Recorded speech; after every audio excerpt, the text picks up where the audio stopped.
आत्मा को न तलवार, गदा आदि शस्त्र काट सकते हैं, न जल शिथिल कर सकता है, न अग्नि जला सकती है और न वायु सुखा सकता है, क्योंकि यह आत्मा अनादि, नित्य, सर्वव्यापक, स्थिर स्वभाव और अचल है।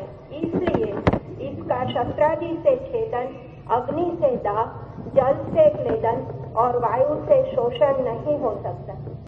आत्मा लिंग शरीर से भिन्न है, अज्ञान से भिन्न है, विकार से शून्य है। इसलिए इसको निष्कल और निष्क्रिय जानकर इसके विषय में तुम्हें शोक नहीं करना चाहिए। जो आत्मा अपनी तरफ से किसी भी दिशा में प्रवृत्त नहीं होता, वो वस्त्रों की भांति जीर्ण देह को त्यागने का और नूतन देह धारणा करने की चेष्टा की तकलीफ क्यों चाहता? इस श्लोक में प्रवचित क्रिया पर आत्मा इतना तो कर रहा है ऐसी खबर देता है, तब कुछ इंट्रिंसिक कॉन्ट्राडिक्शन नहीं फलित होता है। आत्मा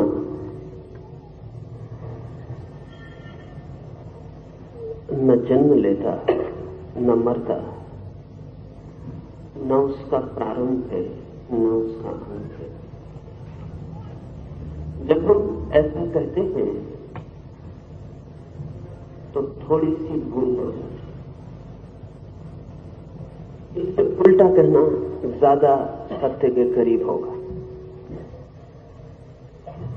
जिसका जन्म नहीं होता, जिसकी मृत्यु नहीं होती, जिसका कोई प्रारंभ नहीं है, जिसका कोई अंत नहीं है, ऐसे अस्तित्व को ही हम आत्मा कहते हैं।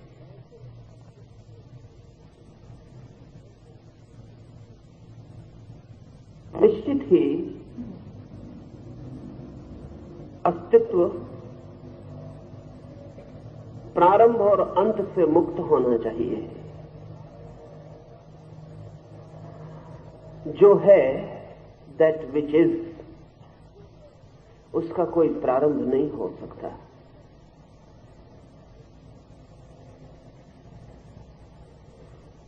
प्रारंभ का अर्थ ये होगा कि वो शून्य से उतरे, ना कुछ से उतरे।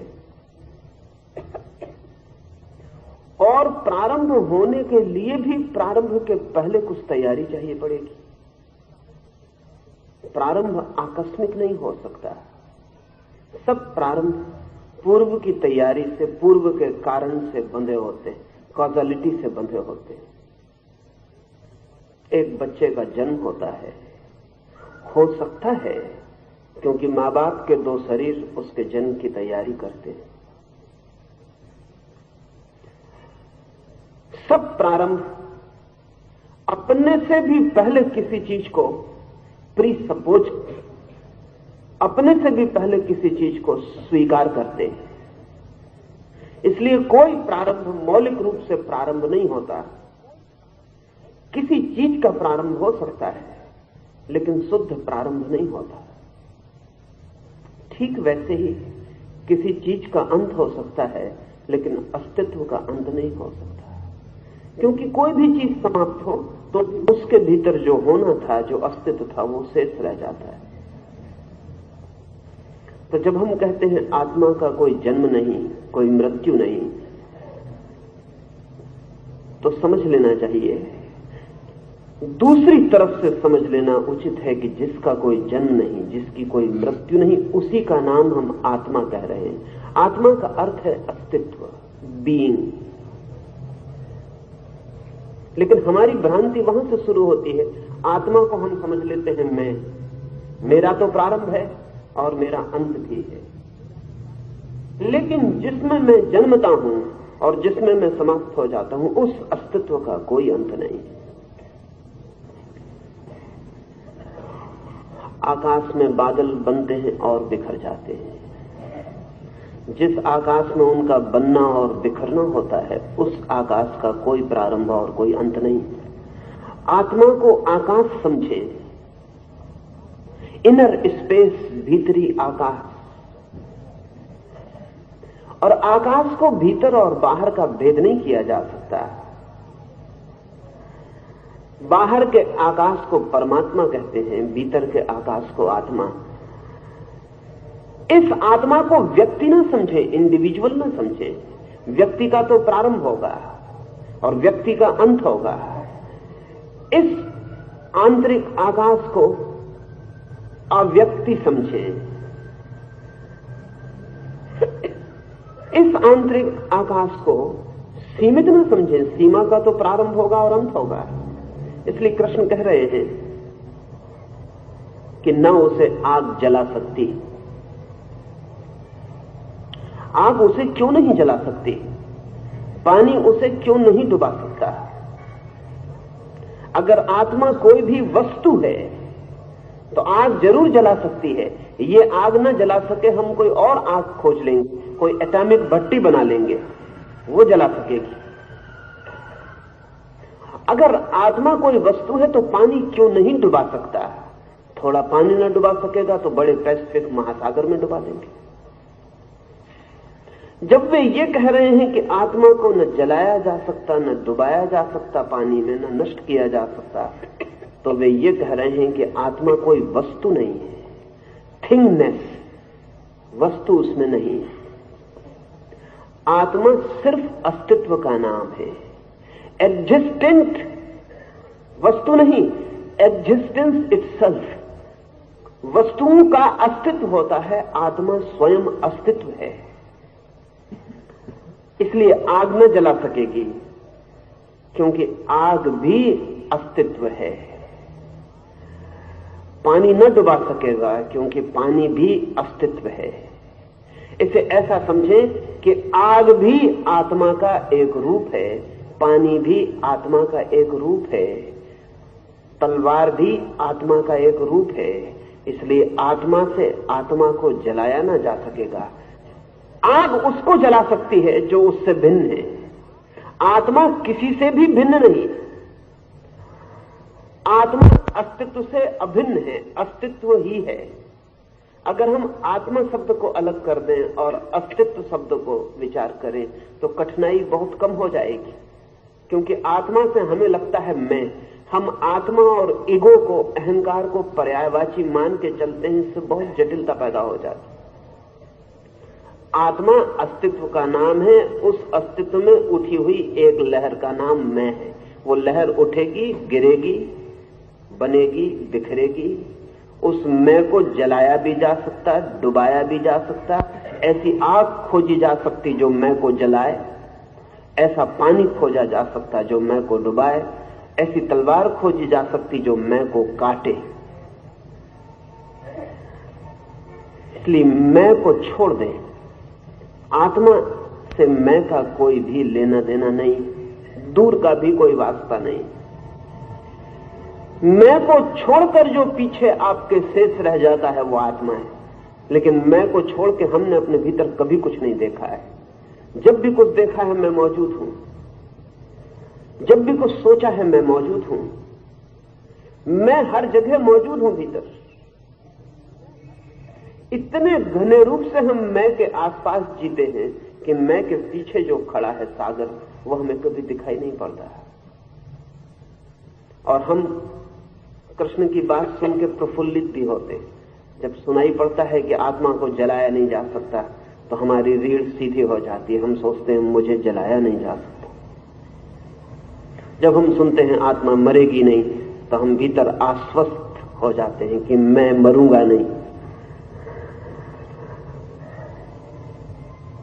इसलिए तो बूढ़ा होने लगता है आदमी तो गीता ज्यादा पढ़ने लगता है। मृत्यु पास आने लगती है तो कृष्ण की बात समझने का मन होने लगता है। मृत्यु कपाने लगती है मन को तो मन समझना चाहता है, मानना चाहता है कि कोई तो मेरे भीतर हो जो मरेगा नहीं, ताकि मैं मृत्यु को झुठला सकूं।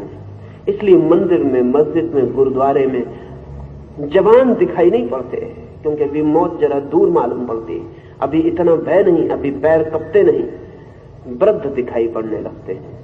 सारी दुनिया में धर्म के आसपास बूढ़े आदमी के इकट्ठे होने का एक ही कारण है कि जब मैं मरने के करीब पहुंचता है तो मैं जानना चाहता है कि कोई आश्वासन, कोई सहारा, कोई भरोसा, कोई प्रॉमिस कि नहीं मौत को भी झुटला सकेंगे, बच जाएंगे मौत के पार भी, कोई कह दे कि मरोगे नहीं, कोई अथॉरिटी, कोई प्रमाण वचन, कोई शास्त्र। इसीलिए आस्तिक जो वृद्धावस्था में आस्तिक होने लगता है, उसके आस्तिक होने का मौलिक कारण सत्य की तलाश नहीं होती, मौलिक कारण भय से बचाव होता है, फियर से बचाव होता है। और इसलिए दुनिया में जो तथाकथित आस्तिकता है वो भगवान के आसपास निर्मित नहीं, भय के आसपास निर्मित है। और अगर भगवान भी है उस आस्तिकता का तो वो भय का ही रूप है, उससे भिन्न नहीं है। वो भय के प्रति ही सुरक्षा है, सिक्योरिटी है। तो जब ये कृष्ण कह रहे हैं तो एक बात बहुत स्पष्ट समझ लेना कि ये आप नहीं जलाए जा सकेंगे, इस भ्रांति में मत पड़ना। इसमें तो बहुत कठिनाई नहीं, घर जाके जरा आग में हाथ डाल के देख लेना तो कृष्ण एकदम गलत मालूम पड़ेंगे, एकदम ही गलत बात मालूम पड़ेगी। गीता पढ़ के आग में हाथ डाल के देख लेना कि आप जल सकते हैं कि नहीं। गीता पढ़ के पानी में डुबकी लगा के देख लेना तो पता चल जाएगा कि डूब सकते हैं या नहीं। लेकिन कृष्ण गलत नहीं है।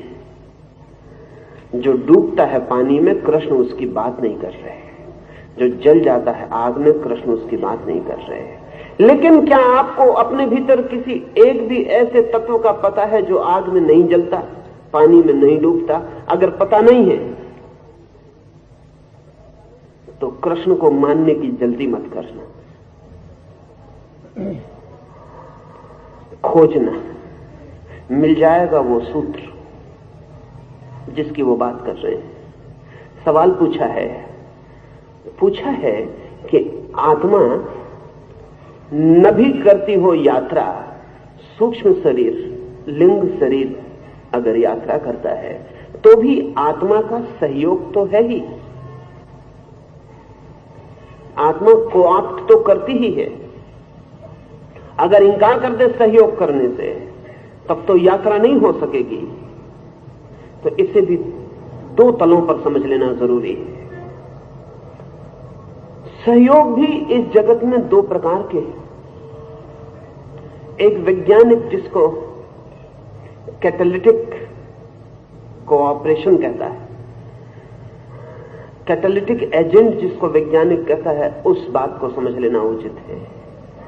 एक सहयोग है जिसमें हम पार्टिसिपेंट होते हैं, एक सहयोग है जिसमें हमें भागीदार होना पड़ता है, एक सहयोग है जिसमें मौजूदगी काफी है, जस्ट प्रेजेंस। सुबह सूरज निकला, आपकी बगिया का फूल खिल गया, सूरज को पता भी नहीं है कि उसने इस फूल को खिलाया। सूरज इस फूल को खिलाने के लिए निकला भी नहीं है। ये फूल न होता तो सूरज के निकलने में कोई बाधा भी नहीं पड़ती थी। ये न होता तो सूरज ये न कहता कि फूल तो है नहीं, मैं किस लिए निकलूं। ये खिल गया है, इसके लिए सिर्फ सूरज की मौजूदगी, प्रेजेंस काफी बनी है। सूरज की मौजूदगी के बिना ये खिल भी ना सकता, ये बात पक्की है। लेकिन सूरज की मौजूदगी इसकी खिलाने के लिए नहीं है, ये बात भी इतनी ही पक्की है। सूरज की मौजूदगी में ये खिल गया है, लेकिन ये भी बहुत ठीक नहीं है, क्योंकि सूरज की किरणें कुछ करती हैं, चाहे सूरज को पता हो चाहे न पता हो। सूरज की किरणें उसकी कलियों को खोलती हैं, सूरज की किरणें उस पर चोट भी करती हैं। चोट कितनी ही बारीक और सूक्ष्म हो, लेकिन चोट होती है। सूरज की किरणों का भी वजन है, सूरज की किरणें भी प्रवेश करती हैं। कोई एक वर्ग मील पर जितनी सूरज की किरणें पड़ती हैं उसका कोई एक छटाक वजन होता है, बहुत कम है। एक वर्ग मील पर जितनी किरणें पड़ती हैं अगर हम इकट्ठी कर सकें तो कहीं एक छटाक वजन होगा। एक तो इकट्ठा करना मुश्किल, अनुमान है वैज्ञानिकों का इतना वजन होगा।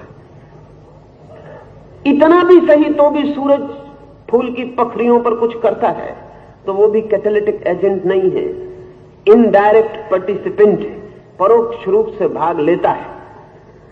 लेकिन कैटालिटिक एजेंट वैज्ञानिक बहुत दूसरी चीज को कहते हैं। जैसे कि हाइड्रोजन और ऑक्सीजन मिलकर पानी बनता है,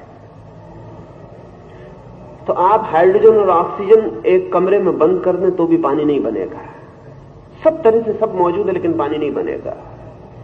लेकिन उस कमरे में बिजली की एक धारा दौड़ा दें तो बस तत्काल हाइड्रोजन और ऑक्सीजन के अणु मिलकर पानी बनाना शुरू कर देंगे। सब तरह से खोजबीन की गई, बिजली की धारा कुछ भी नहीं करती। न वो हाइड्रोजन को छूती, न ऑक्सीजन को छूती, न स्पर्श करती, न उनके साथ कुछ करती। बस उसकी मौजूदगी, सिर्फ उसका होना। उसके मौजूदगी के बिना नहीं हो पाता। कहना चाहिए उसकी मौजूदगी ही कुछ करती, बिजली कुछ नहीं करती। कृष्ण कह रहे हैं इस सूत्र में आत्मा निष्क्रिय है, अक्रिय है, नॉन एक्टिव है। आत्मा अक्रिय है, निष्क्रिय है, कर्म नहीं करती, तो फिर ये सारा का सारा यात्रा, ये जन्म और मरण, ये शरीर और शरीर का छूटना और नए वस्त्रों का ग्रहण और जीर्ण वस्त्रों का त्याग, ये कौन करता है? आत्मा की मौजूदगी के बिना ये नहीं हो सकता, इतना पक्का है। लेकिन आत्मा की मौजूदगी सक्रिय तत्व की तरह काम नहीं करती, निष्क्रिय उपस्थिति की तरह काम करती। जैसे समझें कि बच्चों की क्लास लगी है, शिक्षक नहीं है, चिल्ला रहे हैं, शोरगुल कर रहे हैं, नाच रहे हैं। फिर शिक्षक कमरे में आया, सन्नाटा छा गया, चुप्पी हो गई, अपनी जगह बैठ गए, किताबें पढ़ने लगे। अभी शिक्षक ने एक शब्द नहीं बोला, अभी शिक्षक ने कुछ किया नहीं, अभी उसने ये भी नहीं कहा कि चुप हो जाओ, अभी उसने ये भी नहीं कहा कि गलत कर रहे हो, अभी उसने कुछ किया ही नहीं, अभी वो सिर्फ प्रवेश हुआ है। पर उसकी मौजूदगी और कुछ हो गया है। शिक्षक कैटालिटिक एजेंट है इस क्षण में, अभी कुछ कर नहीं रहा है। ये सारे उदाहरण बिल्कुल ठीक नहीं है, सिर्फ आपको ख्याल आ सके इसलिए कह रहा हूं। आत्मा की मौजूदगी, लेकिन पूछा जा सकता है मौजूद होने का भी उसका निर्णय तो है ही, डिसीजन तो है ही। शिक्षक कमरे में आया है, नहीं आता, आने का निर्णय तो लिया ही है। ये भी कोई कम काम तो नहीं है, आया है। आत्मा कम से कम निर्णय तो ले ही रही है जीवन में होने का, अन्यथा जीवन के प्रारंभ का कोई अर्थ नहीं। कैसे जीवन प्रारंभ होगा? तो आत्मा क्यों निर्णय ले रही है जीवन के प्रारंभ का? मौजूद होने की भी क्या जरूरत है, क्या पर्पस? तो यहां थोड़े और गहरे उतरना पड़ेगा। एक बात तो यह समझ लेनी जरूरी है कि स्वतंत्रता सदा दोहरी होती है।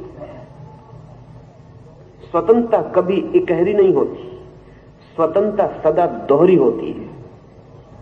स्वतंत्रता का मतलब ही यह होता है कि आदमी या जिसके लिए स्वतंत्रता है वो विपरीत भी कर सकता है। समझ लें, एक गांव में हम डंडी पीट दें और कहें कि प्रत्येक आदमी अच्छा काम करने के लिए स्वतंत्र है, लेकिन बुरा काम नहीं कर सकता, तो उस गांव में अच्छा काम करने की स्वतंत्रता भी नहीं रह जाएगी। अच्छा काम करने की स्वतंत्रता में इंप्लाइड है, छिपा है बुरा काम करने की स्वतंत्रता है। और जो आदमी बुरा काम कर ही नहीं सकता, उसने अच्छा काम किया है, ऐसा कहने का कोई अर्थ नहीं रह जाता। स्वतंत्रता दोहरी है समस्त तलों पर। आत्मा स्वतंत्र है, अस्तित्व स्वतंत्र है, उस पर कोई परतंत्रता नहीं है, उसके अतिरिक्त कोई है ही नहीं जो उसे परतंत्र कर सके। अस्तित्व फ्रीडम है, अस्तित्व स्वातंत्र है, और स्वातंत्र में हमेशा दोहरे विकल्प है। आत्मा चाहे तो दोनों यात्राएं कर सकती है। संसार में, शरीर में, बंधन में, बंधन के बाहर, संसार के बाहर, शरीर के बाहर, ये दोनों संभावनाएं। और संसार का अनुभव, संसार के बाहर उठने के अनुभव की अनिवार्य आधारशिला है। विश्रांति का अनुभव तनाव के अनुभव के बिना असंभव है। मुक्ति का अनुभव अमुक्त हुए बिना असंभव है। मैं एक छोटी सी कहानी निरंतर कहता रहता हूं। मैं कहता रहता हूं कि एक अमीर आदमी, एक करोड़पति जीवन के अंत में सारा धन पाकर चिंतित हो उठा कि आनंद अब तक मिला नहीं। सोचा था जीवन भर धन धन धन, सोचा था धन साधन बनेगा, आनंद साध्य होगा, साधन पूरा हो गया, आनंद की कोई खबर नहीं। साधन इकट्ठे हो गए, आनंद की वीणा पर कोई स्वर नहीं बजता। साधन इकट्ठा हो गया, भवन तैयार है, लेकिन आनंद का मेहमान आता हुआ दिखाई नहीं पड़ता, उसकी कोई पदचाप सुनाई नहीं पड़ती है। चिंतित हो जाना स्वाभाविक है। गरीब आदमी कभी चिंतित नहीं हो पाता, यही उसका दुर्भाग्य है। अगर वो चिंतित भी होता है तो साधन के लिए होता है कि कैसे धन मिले, कैसे मकान मिले। अमीर आदमी की जिंदगी में पहली दफा साध्य की चिंता शुरू होती है, क्योंकि साधन पूरा होता है। अब वो देखता है साधन सब इकट्ठे हो गए, जिसके लिए इकट्ठे किए थे वो कहां है। इसलिए जब तक किसी आदमी की जिंदगी में साध्य का ख्याल न उठे तब तक वो गरीब है, चाहे उसके पास कितना ही धन इकट्ठा हो गया, इससे कोई फर्क नहीं पड़ता।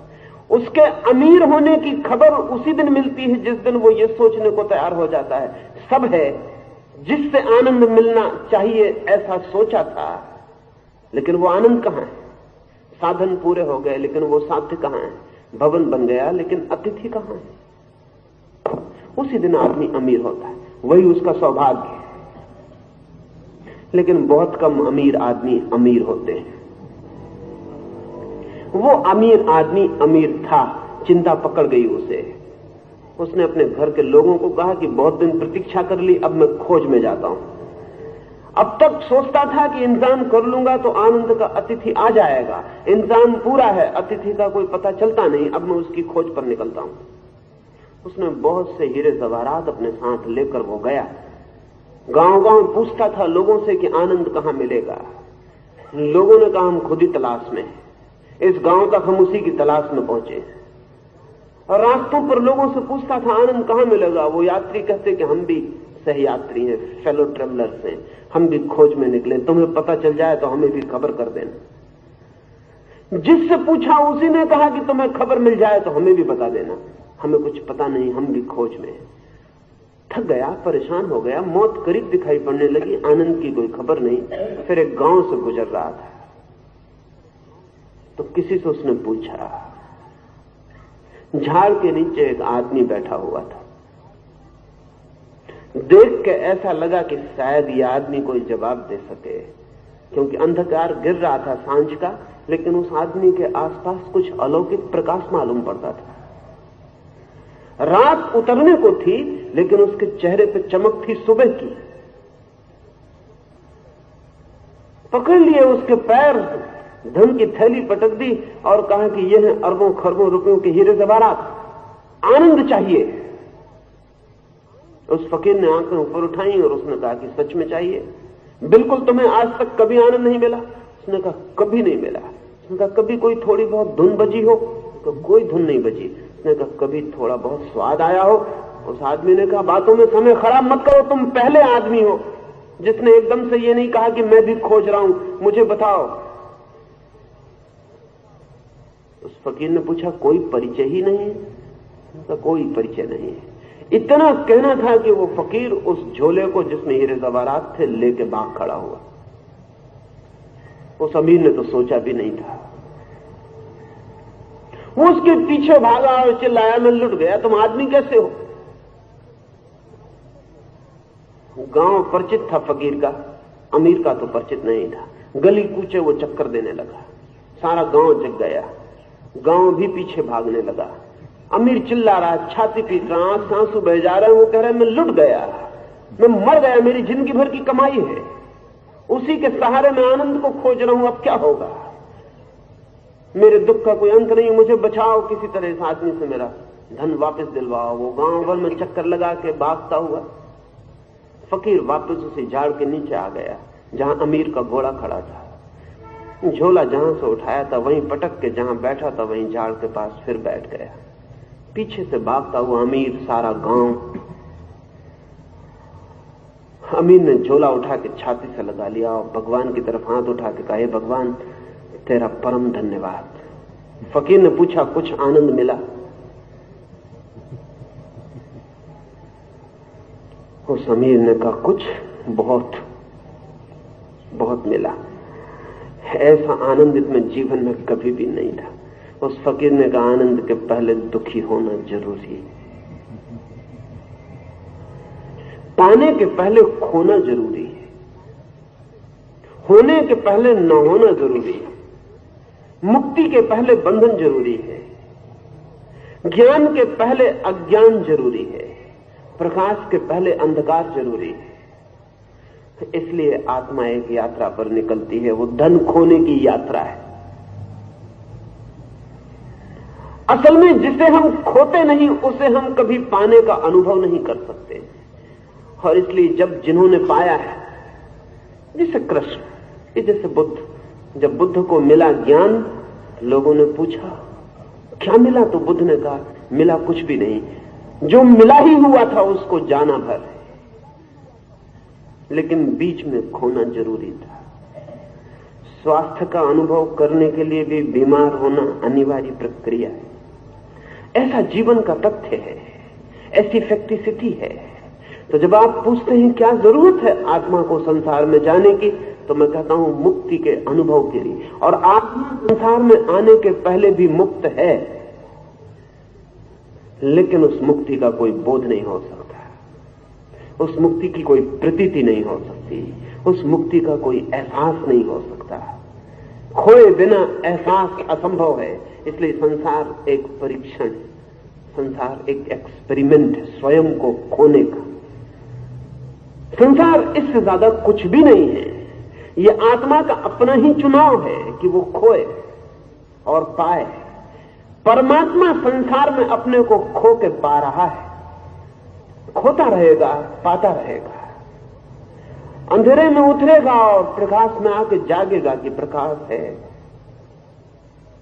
इसलिए कृष्ण से अगर हम पूछेंगे तो वो कहेंगे लीला है, अपने से ही अपने को छिपाने की, अपने से ही अपने को खोजने की, अपने से ही अपने को पाने की लीला है। बहुत गंभीर मामला नहीं है, बहुत सीरियस होने की जरूरत नहीं। इसलिए कृष्ण से ज्यादा नॉन सीरियस, गैर गंभीर आदमी खोजना मुश्किल है। और जो गंभीर है वो खबर देते हैं कि उन्हें जीवन के पूरे राज का भी पता नहीं चला है।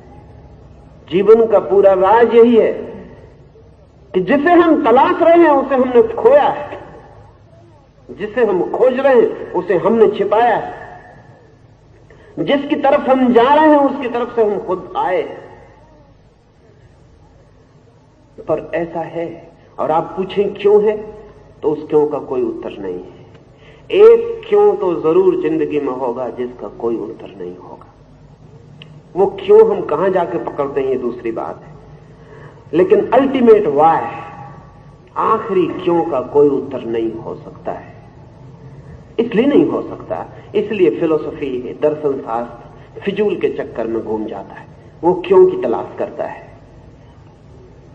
इसको थोड़ा समझ लेना उचित है। दर्शन शास्त्र क्यों की तलाश करता है, ऐसा क्यों है। एक कारण मिल जाता है, फिर वो पूछता है ये कारण क्यों है, फिर दूसरा कारण मिल जाता है, फिर वो पूछता है ये कारण क्यों है, फिर इन्फिनिट रिग्रेस हो जाती, फिर अंतहीन है ये सिलसिला। और हर प्रश्न, हर उत्तर नए प्रश्न को जन्म दे जाता है। हम कोई भी कारण खोज लें, फिर भी क्यों तो पूछा ही जा सकता है। ऐसा कोई कारण हो सकता है क्या जिसके संबंध में सार्थक रूप से क्यों न पूछा जा सके? नहीं हो सकता। इसलिए दर्शन शास्त्र एक बिल्कुल ही अंधी गली। विज्ञान नहीं पूछता क्यों, विज्ञान पूछता है क्या, व्हाट। इसलिए विज्ञान अंधी गली नहीं है। धर्म भी नहीं पूछता क्यों, धर्म भी पूछता है व्हाट, क्या। ये समझ लेना आप, विज्ञान और धर्म बहुत निकट है। विज्ञान की भी दुश्मनी अगर है तो फिलसफी से, और धर्म की भी अगर दुश्मनी है तो फिलसफी से। आमतौर से ऐसा ख्याल नहीं है, लोग समझते हैं कि धर्म तो खुद ही एक फिलॉसफी है। धर्म बिल्कुल भी फिलॉसफी नहीं है, धर्म एक विज्ञान। धर्म ये पूछता है क्या, क्यों नहीं, क्योंकि धर्म जानता है कि अस्तित्व से क्या का उत्तर मिल सकता है, क्यों का कोई उत्तर नहीं मिल सकता है। विज्ञान भी पूछता है क्या, विज्ञान पूछता है पानी क्या है, हाइड्रोजन ऑक्सीजन। आप पूछें कि क्यों हाइड्रोजन ऑक्सीजन मिलते हैं, वैज्ञानिक कहेगा दार्शनिक से पूछो। हमारी लेबोरेटरी में हम क्या खोजते हैं, हम बता सकते हैं कि हाइड्रोजन और ऑक्सीजन से मिलकर पानी बनता है, क्या हम बताते हैं, कैसे हम बताते हैं, क्यों कृपा करके हमसे मत पूछो, या तो पागलों से या फिलोसोफर से, उनसे क्यों पूछो।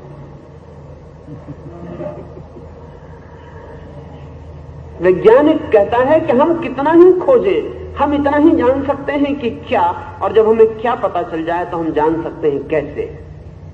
पानी हाइड्रोजन ऑक्सीजन से मिलकर बना है, हमने जान लिया वाट, अब हम खोज कर सकते हैं कि कैसे मिला है।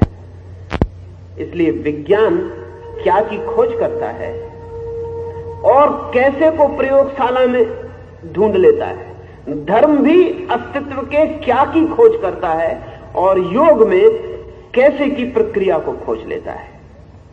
इसलिए धर्म का जो आनुषांगिक अंग है वो योग है, और विज्ञान का जो आनुषांगिक अंग है वो प्रयोग है। लेकिन धर्म का कोई संबंध नहीं है क्यों से, क्योंकि एक बात सुनिश्चित है कि हम अस्तित्व के क्यों को न पूछ पाएंगे। अस्तित्व है और यही बात समाप्त हो जाती है। तो कृष्ण कह रहे हैं कि ऐसा है कि वो जो आत्मा है वो मरण धर्मा नहीं है। पूछे क्यों, क्यों का कोई सवाल नहीं, ऐसा है। Things are such. वो जो आत्मा है वो आत्मा जल नहीं सकती, जन्म नहीं लेती, मरती नहीं। क्यों? कृष्ण कहेंगे ऐसा है। अगर तुम पूछो कि कैसे हम जाने उस आत्मा को, तो रास्ता बताया जा सकता है जो नहीं मरती, जो नहीं जन्मती। लेकिन अगर पूछें कि क्यों नहीं मरती, तो कृष्ण कहते हैं कोई उपाय नहीं। यहां जाके सब निरुपाय हो जाता है। यहां जाके आदमी एकदम हेल्पलेस हो जाता है। यहां जाके बुद्धि एकदम थक जाती और गिर जाती। लेकिन बुद्धि क्यों ही पूछती है, उसका रस क्यों में है। क्योंकि अगर आप क्यों पूछें तो बुद्धि कभी ना गिरेगी और कभी ना थकेगी, कभी ना मरेगी, पूछती चली जाएगी, पूछती चली जाएगी, पूछती चली जाएगी। बचपन में मैंने एक कहानी सुनी है, आपने भी सुनी होगी। एक बुरी औरत नानी है, बच्चे उसे घर में घेर लेते हैं और कहानी पूछते हैं। वो थक गई, उसकी सब कहानियां चुक गई, लेकिन बच्चे हैं कि रोज पूछे ही चले जाते हैं। वो फिर कहते हैं रोज रात कहानी। अब बूढ़ी थक गई, उसकी सब कहानियां चुक गई। अब वो क्या करे और क्या ना करे, और बच्चे हैं कि पीछे पड़े। तो फिर उसने एक कहानी ईजाद की, ठीक वैसी ही जैसी परमात्मा की कहानी। उसने कहानी ईजाद की। उसने कहा एक वृक्ष पर अनंत पक्षी बैठे। बच्चे खुश हुए क्योंकि अनंत पक्षी हैं, कथा अनंत चल सकेगी। उसने कहा एक शिकारी ने, जिसके पास अनंत धनुष्वाण, अनंत वाण है जिसके पास, उसने एक तीर छोड़ा। तीर के लगते ही वृक्ष पर एक पक्षी उड़ा। बच्चों ने पूछा फिर? उस बूढ़े ने कहा उस शिकारी ने दूसरा तीर छोड़ा, फिर एक पक्षी उड़ा। बच्चों ने पूछा फिर? उस स्त्री ने कहा फिर शिकारी ने एक तीर छोड़ा, फिर एक पक्षी उड़ा फुर। बच्चों ने पूछा फिर ये कहानी चलने लगी, बस ऐसे ही चलने लगी। फिर बच्चे थक गए और उन्होंने कहा कुछ और नहीं होगा। उस बूढ़ी स्त्री ने कहा कि अब मैं थक गई हूं, अब और कहानी नहीं, अब ये एक कहानी काफी रहेगी, अब तुम रोज पूछना। तो उसने एक तीर छोड़ा। अनंत है तीर, अनंत है पक्षी। ये जो हम क्यों की जो जगत वो ठीक बच्चों जैसा है जो पूछ रहे हैं क्यों का सवाल चाइल्डिश, यद्यपि बहुत बुद्धिमान लोग पूछते हुए मालूम पड़ते हैं। असल में बुद्धिमानों से ज्यादा बाल बुद्धि के लोग खोजने मुश्किल है। क्यों का सवाल एकदम बचकाना है, लेकिन बड़ा कीमती मालूम पड़ता है, क्योंकि दुनिया में जिनको हम बुद्धिमान कहते हैं वो यही पूछते रहे हैं, चाहे वो यूनान के दार्शनिक हों, चाहे भारत के हों और चाहे चीन के हों, वो ये क्यों ही पूछते रहे हैं और फिर क्यों के उत्तर खोजते रहे। किसी उत्तर ने किसी को तृप्ति नहीं दी, किसी उत्तर से हल नहीं हुआ, क्योंकि हर उत्तर के बाद पूछने वाले ने पूछा क्यों, फिर एक तीर, फिर पक्षी उड़ जाता है और फिर से कोई अंतर नहीं पड़ता है। कृष्ण, इसलिए मैंने निरंतर पीछे आपसे कहा कि यह किताब मेटाफिजिकल नहीं है।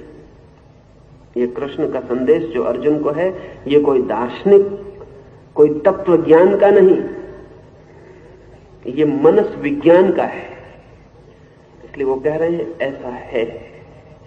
और एक आत्मा जब यात्रा करती है तो कैसे यात्रा करती है वो मैंने आपसे कहा। यात्रा का क्या इतना ही ज्ञात है, इतना ही ज्ञात हो सका है, इतना ही ज्ञात हो सकता है, इससे शेष अज्ञात ही रहेगा। वो ये कि स्वतंत्रता के पूर्ण अनुभव के पहले परतंत्रता का अनुभव जरूरी है। मुक्ति के पूरे आकाश में उड़ने के पहले किसी कारागृह, किसी पिंजरे के भीतर थोड़ी देर टिकना उपयोगी है, उसकी यूटिलिटी है। इसलिए आत्मा यात्रा करती है। और जब तक आत्मा बहुत गहरे नहीं उतर जाती, पाप, अंधकार, बुराई, कारागृह में, तब तक लौटती भी नहीं। कल कोई दोपहर मुझसे पूछता था कि वाल्मीकि जैसे पापी उपलब्ध हो जाते ज्ञान को, तो मैंने कहा वही हो पाते जो मीडियाकर हैं, जो बीच में होते, उनका अनुभव ही अभी पाप का इतना नहीं कि पुण्य की यात्रा शुरू हो सके, इसलिए वो बीच में ही रहते हैं। लेकिन वाल्मीकि के लिए तो आगे जाने का रास्ता ही खत्म हो जाता, कल-डिसेक आ जाता है, वहां सब रास्ते खत्म हो जाता। अब और वाल्मीकि क्या पाप करे, आखिरी आ गई यात्रा, अब दूसरी यात्रा शुरू होती। इसलिए अक्सर गहरा पापी गहरा संत हो जाता है, साधारण पापी साधारण सज्जन ही होकर जीता है। जितने गहरे अंधकार की यात्रा होगी, उतनी अंधकार से मुक्त होने की आकांक्षा का भी जन्म होता है, उतनी ही तीव्रता से यात्रा भी होती दूसरी दिशा में भी। इसलिए आत्मा निष्क्रिय होते हुए भी कामना तो करती यात्रा की, निष्क्रिय कामना भी हो सकती। आप कुछ न करें, सिर्फ कामना करें, लेकिन आत्मा के तल पर कामना ही एक्ट बन जाती। The very desire becomes the act. वहां सिर्फ कामना करना ही कृत्य हो जाता है, वहां कोई और कृत्य करने की जरूरत नहीं होती।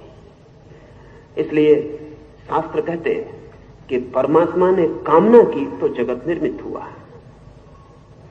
बाइबल कहती कि परमात्मा ने कहा let there be light and there was light, कहा कि प्रकाश हो और प्रकाश हो गया। यहां प्रकाश हो और प्रकाश के हो जाने के बीच कोई भी कृत्य नहीं है, सिर्फ कामना। आत्मा की कामना की अंधेरे को जाने की यात्रा शुरू हो गई। आत्मा की कामना की मुक्त हो की यात्रा शुरू हो गई। आत्मा की कामना की जाने परम सत्य को की यात्रा शुरू हो गई। और आपको अगर कृत्य करने पड़ते हैं तो वो इसलिए करने पड़ते हैं कि कामना पूरी नहीं है।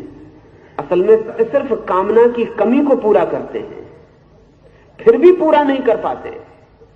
अगर कामना पूरी है तो कृत्य तत्काल हो जाता है। अगर आप इसी क्षण पूरे भाव से कामना कर पाए कि परमात्मा को जानूं, तो एक सेकंड भी नहीं गिरेगा और परमात्मा जान लिया जाएगा। अगर बाधा पड़ती है तो कृत्य की कमी से नहीं, बाधा पड़ती भीतर मन ही पूरा नहीं कहता, वही कहता जरा और सोच लो, इतनी जल्दी भी क्या है जानने की। एक मन कहता है जाने, आधा मन कहता है छोड़ो, क्या रखा परमात्मा है भी नहीं है, कुछ पता नहीं। कामना ही पूरी नहीं है। इसलिए कृष्ण जब कहते हैं आत्मा निष्क्रिय है, तो इस बात को ठीक से समझ लेना कि आत्मा के लिए कृत्य करने की अनिवार्यता ही नहीं है। आत्मा के लिए कामना करना ही पर्याप्त कृत्य है। अगर ये ख्याल में आ जाए तो ही ये बात ख्याल में आ पाएगी कि कृष्ण अर्जुन को समझाए चले जा रहे हैं, इस आशा में कि अगर समझ भी पूरी हो जाए तो बात पूरी हो जाती, कुछ और करने को बचता नहीं। कुछ ऐसा नहीं है कि समझ पूरी हो जाए तो फिर शीर्षासन करना पड़े, आसन करना पड़े, व्यायाम करना पड़े, फिर मंदिर में घंटी बजानी पड़े, फिर पूजा करनी पड़े, फिर प्रार्थना करनी पड़े। अगर अंडरस्टैंडिंग पूरी हो जाए तो कुछ करने को बचता नहीं, वो पूरी नहीं होती, इसलिए सब उपद्रव करना पड़ता। सारा रिचुअल सब्स्टिट्यूट है। जो भी क्रियाकांड है वो समझ की कमी को पूरा करवा रहा है और कुछ नहीं, उससे पूरी होती भी नहीं, सिर्फ वहम पैदा होता है कि पूरी हो रही है। अगर समझ पूरी हो जाए तो तत्काल घटना घट जाती है। एडिंगटन ने अपने आत्मसंस्मरणों में लिखा है कि जब मैंने जगत की खोज शुरू की थी तो मैं कुछ और सोचता था। मैं सोचता था जगत वस्तुओं का एक संग्रह। अब जबकि मैं जगत की खोज को जितना मुझसे हो सकती थी करके विदा की बेला में आ गया हूं, तो मैं कहना चाहता हूं, the world is less like a thing and more like a thought. अब ये नोबेल प्राइज विनर वैज्ञानिक कहे तो थोड़ा सोचने जैसा है। वो कहता है कि जगत वस्तु के जैसा कम और विचार के जैसा ज्यादा है। अगर जगत विचार के जैसा ज्यादा है तो कृत्य मूल्यहीन है, संकल्प मूल्यवान है। कृत्य संकल्प की कमी है, इसलिए हमें लगता है कि कुछ करें भी तब पूरा हो पाएगा। संकल्प ही काफी है। आत्मा बिल्कुल निष्क्रिय है, पर उसका संकल्प ही एकमात्र सक्रियता है। संकल्प है कि हम जगत में जाएं तो हम आ गए। जिस दिन संकल्प होगा कि उठ जाएं वापस, उसी दिन हम वापस लौट जाते हैं। लेकिन जगत का अनुभव लौटने के संकल्प के लिए जरूरी है।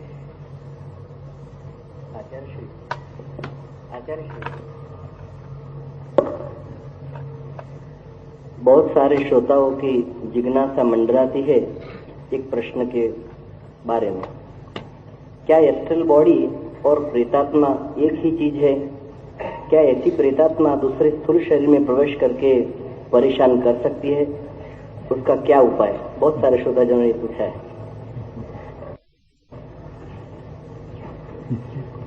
जैसा मैंने कहा, साधारण व्यक्ति, सामान्य जन जो न बहुत बुरा है न बहुत अच्छा है, चार तरह के लोग हैं। साधारण जन जो अच्छाई और बुराई के मिश्रण है। असाधारण जन जो या तो शुद्ध बुराई है अधिकतम या शुद्ध अच्छाई है अधिकतम।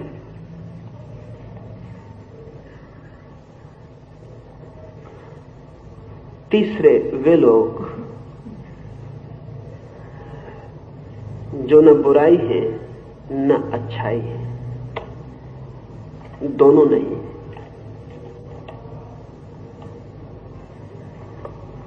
इनके लिए क्या नाम दे कहना कठिन है। चौथे वे लोग जो बुराई और अच्छाई बिल्कुल समतुल है, बैलेंस्ड है। ये तीसरे और चौथे लोग ऐसे हैं जिनकी जन्म की यात्रा बंद हो जाएगी। उनकी हम पीछे बात करेंगे। पहले और दूसरे लोग ऐसे हैं जिनकी जन्म की यात्रा जारी रहेगी। जो पहले तरह के लोग हैं, मिश्रण, अच्छे भी बुरे भी, दोनों ही एक साथ, कभी बुरे कभी अच्छे, अच्छे में भी बुरे, बुरे में भी अच्छे, सबका जोड़ है। निर्णायक नहीं, इनडिसिसिव, इधर से उधर डोलते रहते हैं। इनके लिए साधारणतया मरने के बाद तत्काल गर्भ मिल जाता है, क्योंकि इनके लिए बहुत गर्भ उपलब्ध है। सारी पृथ्वी इन्हीं के लिए मैन्युफैक्चर हो रही है। इनके लिए फैक्ट्री जगह जगह है। इनकी मांग बहुत असाधारण नहीं है, ये जो चाहते हैं वो बहुत साधारण व्यक्तित्व है जो कहीं भी मिल सकता है। ऐसे आदमी प्रेत नहीं होते, ऐसे आदमी तत्काल नया शरीर ले लेते हैं। लेकिन बहुत अच्छे लोग और बहुत बुरे लोग दोनों ही बहुत समय तक अटक जाते हैं। उनके लिए उनके योग्य गर्भ मिलना मुश्किल हो जाता है। जैसा मैंने कहा कि हिटलर के लिए या चंगेज के लिए या स्टालिन के लिए या गांधी के लिए या अल्बर्ट सवीजर के लिए, इस तरह के लोगों के लिए जन्म एक मृत्यु के बाद काफी समय ले लेता है, जब तक योग्य गर्भ उपलब्ध ना हो। तो बुरी आत्माएं और अच्छी आत्माएं, एक्सट्रीमिस्ट जिन्होंने बुरे होने का ठेका ही ले रखा था जीवन में, ऐसी आत्मा, जिन्होंने भले होने का ठेका ले रखा था, ऐसी आत्मा, इनके लिए रुक जाना पड़ता है। जो इनमें बुरी आत्माएं हैं उनको ही हम भूत प्रेत कहते हैं, और इनमें जो अच्छी आत्माएं हैं उनको ही हम देवता कहते रहे हैं। ये काफी समय तक रुक जाती हैं, कई बार तो बहुत समय तक रुक जाती हैं। हमारी पृथ्वी पर हजारों साल बीत जाते हैं, तब तक रुक जाती हैं। पूछा है कि क्या ये दूसरे के शरीर में प्रवेश कर सकती हैं? कर सकती हैं। प्रत्येक व्यक्ति के शरीर में जितनी संकल्पवान आत्मा हो उतनी ही रिक्त जगह नहीं होती। जितनी विल पावर की आत्मा हो उतनी ही उसके शरीर में रिक्त जगह नहीं होती जिसमें कोई दूसरी आत्मा प्रवेश कर सके। जितनी संकल्पहीन आत्मा हो उतनी रिक्त जगह होती है। इसे थोड़ा समझना जरूरी है। जब आप संकल्प से भरते हैं तब आप फैलते हैं। संकल्प एक्सपेंडिंग चीज है, और जब आपका संकल्प निर्बल होता है तब आप सिकुड़ते हैं। जब आप हीन भाव से भरते हैं तो सिकुड़ जाते हैं।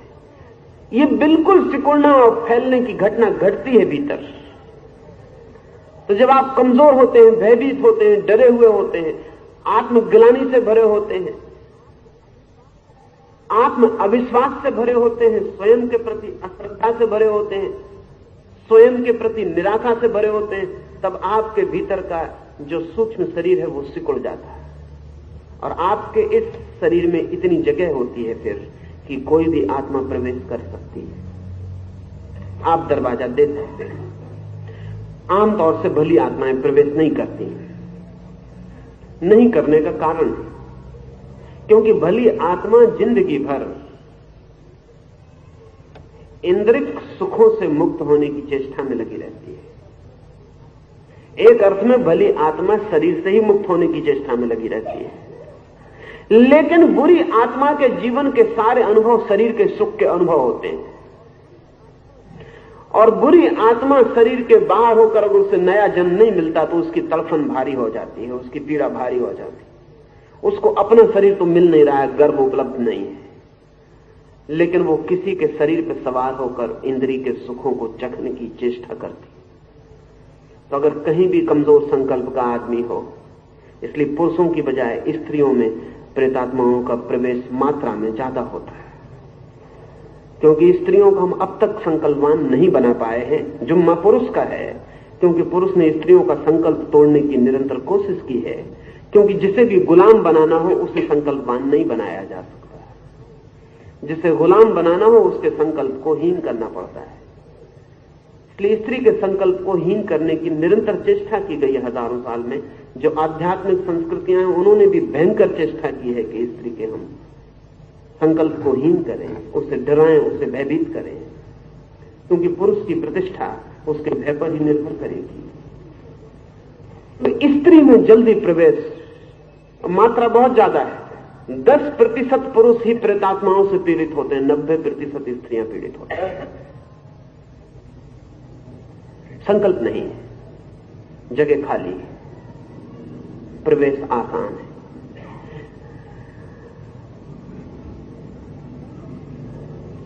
संकल्प जितना मजबूत हो, स्वयं पर श्रद्धा जितनी गहरी हो, तो हमारी आत्मा हमारे शरीर को पूरी तरह घेरे रहती है।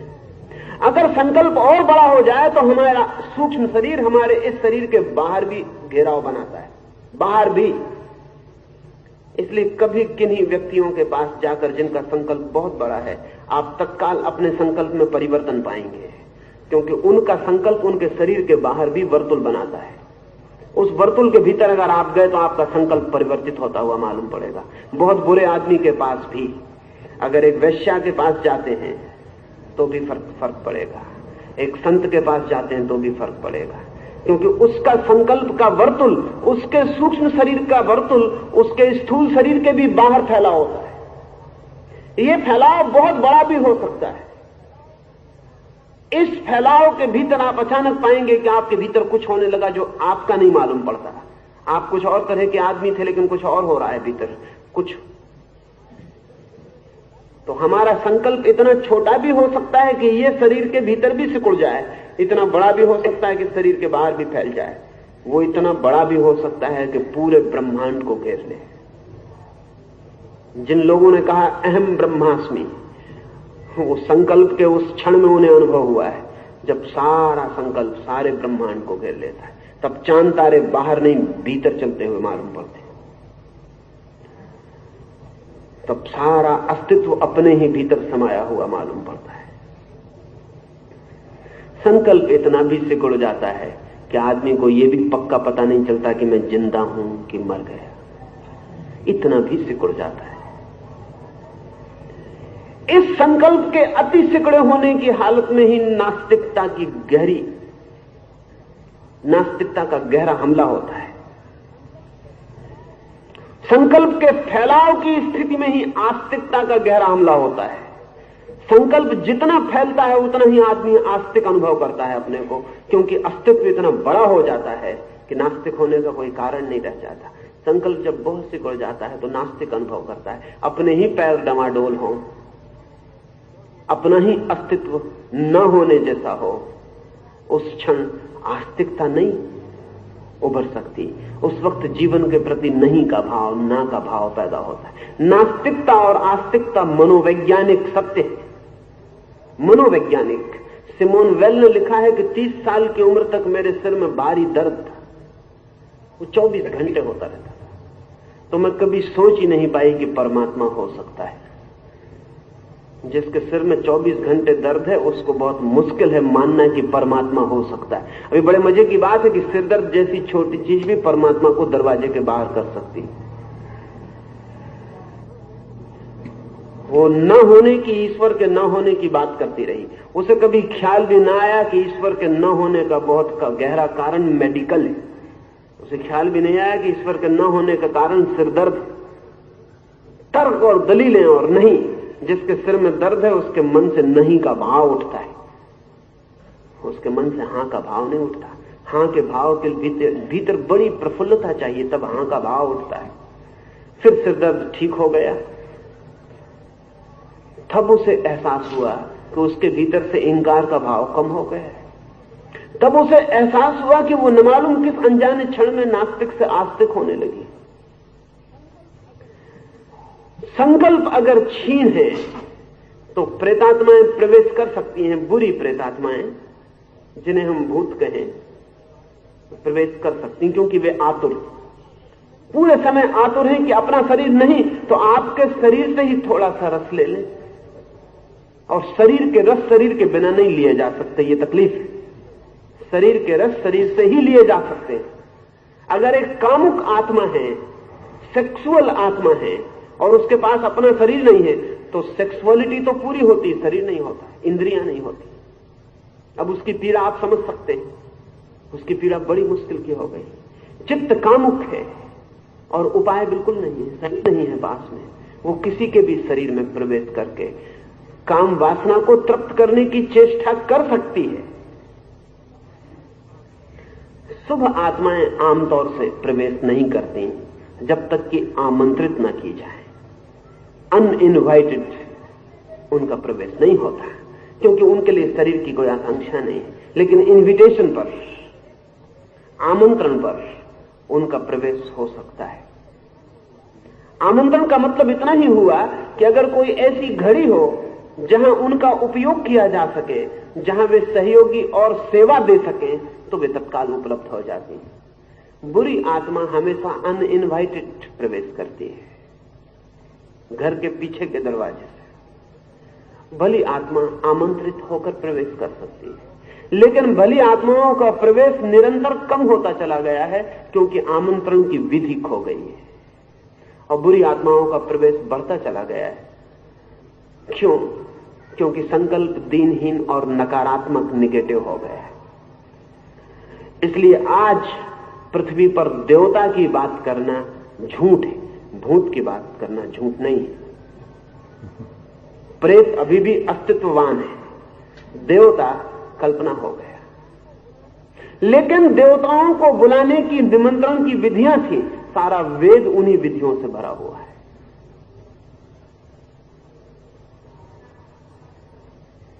उसके अपने सीक्रेट मेथड्स हैं कि उन्हें कैसे बुलाया जाए, उनसे कैसे तारतम्य, उनसे कैसे कम्युनिकेशन, उनसे कैसे संबंध स्थापित किया जाए,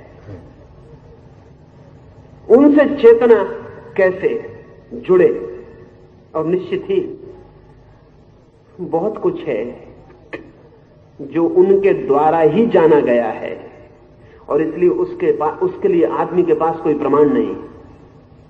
अब ये जान के आपको हैरानी होगी कि 700 साल पुराना एक पृथ्वी का नक्शा बेरूत में मिला है। 700 साल पुराना पृथ्वी का नक्शा बेरूत में मिला है। वो नक्शा ऐसा है जो बिना हवाई जहाज से नहीं बनाया जा सकता, जिसके लिए हवाई जहाज की ऊंचाई पर उड़कर पृथ्वी देखी जाए तो ही बनाया जा सकता। लेकिन 700 साल पहले हवाई जहाज नहीं थी, इसलिए बड़ी मुश्किल में वैज्ञानिक पड़ गए उस नक्शे को पाने।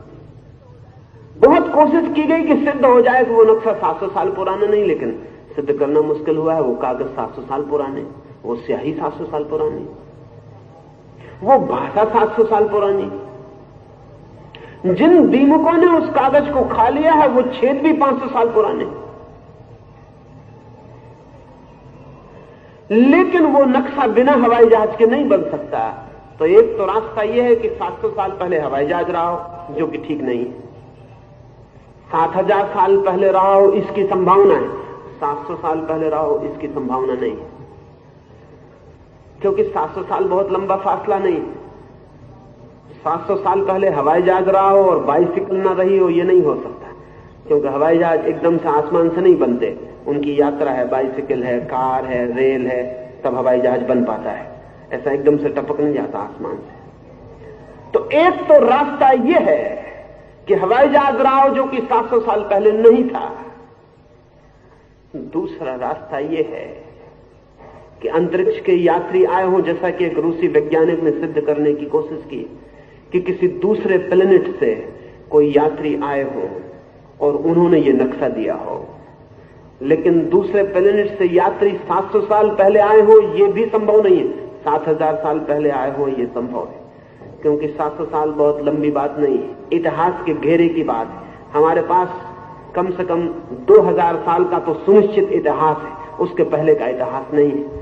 इसलिए इतनी बड़ी घटना 700 साल पहले घटी हो कि अंतरिक्ष से यात्री आए हो और उसका एक भी उल्लेख ना हो, जबकि 700 साल पहले की किताबें पूरी तरह उपलब्ध हैं, संभव नहीं है।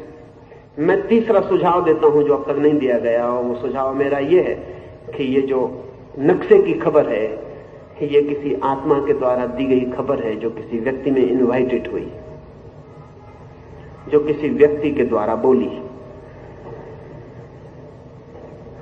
पृथ्वी गोल है, ये तो पश्चिम में अभी पता चला, ज्यादा पुराना समय नहीं हुआ, अभी कोई 300 साल। लेकिन हमारे पास भूगोल शब्द हजारों साल पुराना है। अब भूगोल जिन्होंने शब्द गढ़ा होगा उनको पृथ्वी गोल नहीं है ऐसा पता रहा हो, नहीं कहा जा सकता, तो भूगोल कैसे गढ़ेंगे। लेकिन आदमी के पास जमीन गोल है, इसको जानने के साधन बहुत मुश्किल मालूम पड़ते हैं, सिवाय इसके कि यह संदेश कहीं से उपलब्ध हुआ हो।